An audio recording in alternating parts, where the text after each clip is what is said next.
Friends, మీ అమ్మగారు నాన్నగారు బాగుండాలని మనస్ఫూర్తిగా కోరుకుంటూ వీడియోని స్టార్ట్ చేస్తున్నా. ఈ కథ మనకు పంపించింది ప్రమోద్. అయితే ప్రమోద్ ఇది ఒక రియల్ స్టోరీ ఫ్రెండ్స్. ప్రమోద్ మరియు ముగ్గురు ఫ్రెండ్స్ ఉండేవారు, ప్రమోద్, శివ, హమీద్. ఒకరోజు ఒక ఫోన్ వచ్చింది. ప్రమోద్ నిద్రపోయేటప్పుడు ఏంటంటే ఆ ఫోన్ రావడంతో ప్రమోద్ నిద్ర లేచాడు. నిద్ర లేస్తూనే ప్రమోద్ వాళ్ళమ్మ, ప్రమోద్ మీ నాన్నగారికి బాగలేదురా, అర్జెంట్ ఇంటికి రారా అని చెప్పి చాలా ఏడుస్తూ అడిగింది. అడుగుతానే ఇప్పుడే వస్తానమ్మా అని చెప్పి ప్రమోద్ అన్నాడు.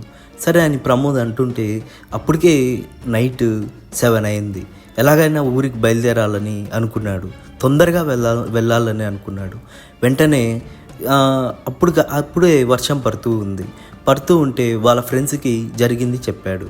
హమీద్ కొంచెం ఆలోచించి, రే శివ మనము ప్రమోద్కి కారు ఇద్దాంరా, ముగ్గురం కలిసి వెళ్దాం, ఈ టైంలో వాడిని ఒక్కడనే పంపించడం ఎందుకు అని చెప్పి అన్నారు. అనడంతో ప్రమోద్ సరే ఇవ్వండిరా, పోదాంరా, థ్యాంక్ యూరా అని చెప్పి వాళ్ళ ముగ్గురు కారులో బయలుదేరారు. బయలుదేరితే ఆ రోజు అమావాస్య కావడంతో ఒక్కసారిగా ముగ్గురు బయలుదేరారు. ఆ రూటు చాలా భయంకరమైంది. అయితే అది వాళ్ళకి తెలియక ముగ్గురు బయలుదేరుతుంటే అప్పుడు ప్రమోద్ కాకుండా హమీద్, రే ఈరోజు అమావాస్య కాబట్టి భయంకరంగా ఉంటుంది, దెయ్యాలు ఉంటాయి రా అని చెప్పి అన్నాడు. అంటూనే వెంటనే శివ, ఏం మాట్లాడుతున్నావురా, ఈ కాలంలో కూడా ఏంట్రా అని చెప్పి శివ అన్నాడు.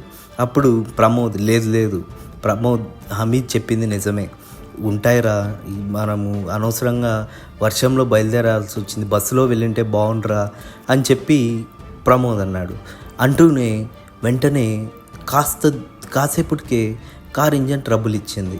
ఏంటబ్బా కార్ ఇంజన్ ట్రబుల్ ఇచ్చింది అనుకుంటే దూరపు నుంచి నక్కలు ఊలలు వేస్తున్నాయి. వాళ్ళకు కొంచెం భయం రావడం మొదలైంది. కాసేపు ఉండి ఇంకొంచెం ఇంజన్ ఎంత ట్రై చేసినా అని కావడం లేదు. మళ్ళా ప్రమోద్ గట్టిగా ట్రై చేస్తే అప్పుడు ఇంజన్ ఆన్ అయింది. అలా ఆన్ అయిన వెంటనే ప్రమోద్ కొంచెం దూరం వెళ్ళాడో లేదో అప్పుడే ఒకరు డోర్ కొట్టడం మొదలుపెట్టారు. ఏమైంది అని చెప్పి ప్రమోద్ భయపడ్డాడు.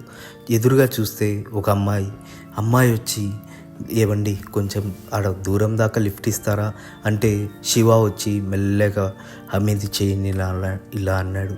రే వద్దురా, వాళ్ళకి లిఫ్ట్ ఇవ్వద్దురా, ఈ అమ్మాయి అమావాస్య రోజు వచ్చిందిరా, వద్దురా, తెల్ల దుస్తులు వేసుకునిందిరా, నాకెందుకో డౌట్గా ఉందిరా అని హమీద్తో అన్నాడు.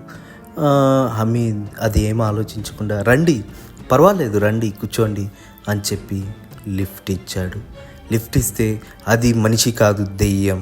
అది ఎలా తెలిసిందంటే ప్రమోద్ ఇప్పుడు శివ, హమీద్ కూర్చొని ఉన్నారు. వాళ్ళ పక్కనే ఆ అమ్మాయి కూర్చొని ఉంటే వాళ్ళ ముగ్గురు మాట్లాడుకున్నప్పుడు శివ అద్దంలో చూశాడు. అద్దంలో ఆమె అసలు కనిపించడం లేదు. అప్పుడు శివకి అర్థమైంది. మెల్లగా ప్రమోద్ని అదే హమీద్ని పిలిచి చూడమని చెప్పాడు. హమీద్ చూస్తే నిజంగానే ఆ అద్దంలో ఏమీ కనపడడం లేదు. వాళ్ళు గమనించడం దెయ్యం చూస్తూనే వెంటనే మాయమైపోయి ఆ కారులోకి ఒక స్మోక్ లోపలికి వచ్చింది. వాళ్ళకి ఊపిరి ఆడడం లేదు. కారు బయట గట్టిగా కొడుతూ రే ఈరోజు మీరు నా చేతిలో చచ్చారా అంటూ గట్టిగా అరుస్తుంటే వెంటనే ప్రమోద్ అమ్మా అని గట్టిగా అరిచి మళ్ళీ ఇష్టమైన దేవుణ్ణి తలుచుకున్నాడు. కాసేపటికి ఆ దెయ్యం వాళ్ళను వదిలేసింది. ఎలాగోలా ఇంటికి వెళ్ళాడు ప్రమోద్. ఇంకెప్పుడు ఇలాంటి అమావాస్య రాత్రి మాత్రం బయలుదేరకూడదు అని గట్టిగా అనుకున్నాడు. ఇంతవరకు వీడియోని చూసినందుకు థ్యాంక్ యూ ఫ్రెండ్స్. మరిన్ని వీడియోస్ కోసం నా ఛానల్ని సబ్స్క్రైబ్ చేయండి.